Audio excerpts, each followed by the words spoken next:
ആ റമദാൻ അവസാനിക്കലോട് കൂടി ഒരു വിശുദ്ധമായ ദിവസത്തിലേക്കാണ് നമ്മൾ കാലെടുത്ത് വെക്കുന്നത്.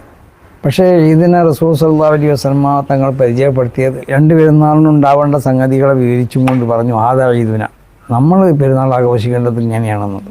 പെരുന്നാൾ നിസ്കാരം അതിൻ്റെ കൃത്യസമയത്ത് അത് നിർവഹിക്കപ്പെടുക, ഷവ്വാൽ മാസപ്പിറവി കണ്ടാൽ ഫിത്ർ സക്കാത്ത് അത് നൽകപ്പെടുക, ദാനധർമ്മങ്ങൾ അധികരിപ്പിക്കുക, ദിക്ർ ദുആകൾ വർദ്ധിപ്പിക്കുക, സുന്നത്തായ ഇബാദത്തുകളെ വർദ്ധിപ്പിക്കുക, കുടുംബത്തിനിപ്പം മറ്റൊക്കെ നല്ല സുഭിക്ഷമായ ഭക്ഷണങ്ങൾ നൽകുക, അതോടൊപ്പം അനുവദിക്കപ്പെടുന്നതായ ഉല്ലാസ സൗകര്യങ്ങളും അനുവദിക്കപ്പെട്ട വിനോദങ്ങളൊക്കെ അത് കുട്ടികൾക്കും മറ്റൊക്കെ അതിനുള്ളതായ സൗകര്യങ്ങൾ ഒരുക്കി കൊടുക്കുക, പരസ്പര സൗഹാർദ്ദം ഊട്ടിയുറപ്പിക്കുക, മതസൗഹാർദ്ദം ഊട്ടിയുറപ്പിക്കുക, മറ്റുള്ള ഇതര മതസ്ഥരോടുള്ളതായ അവരെയും തന്നെ അവരോടുള്ള സൗഹാർദ്ദവും സ്നേഹമൊക്കെ അതും ഊട്ടിയുറപ്പിക്കണം.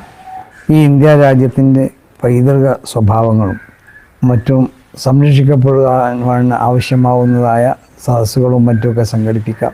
ഈ നിലക്ക് പെരുന്നാളിനെ ആഘോഷിക്കാൻ വേണ്ടി നമ്മൾ മുസ്ലിങ്ങൾ തയ്യാറാവണം എന്നാണ് സമസ്ത കേരള ജംഇയ്യത്തുൽ ഉലമയുടെ ഒരു സന്ദേശം എന്നുള്ള നിലക്ക് എല്ലാ മുസ്ലിമീങ്ങളോടും ഈ അവസരത്തിൽ പ്രത്യേകമായി നടത്താനുള്ളത്.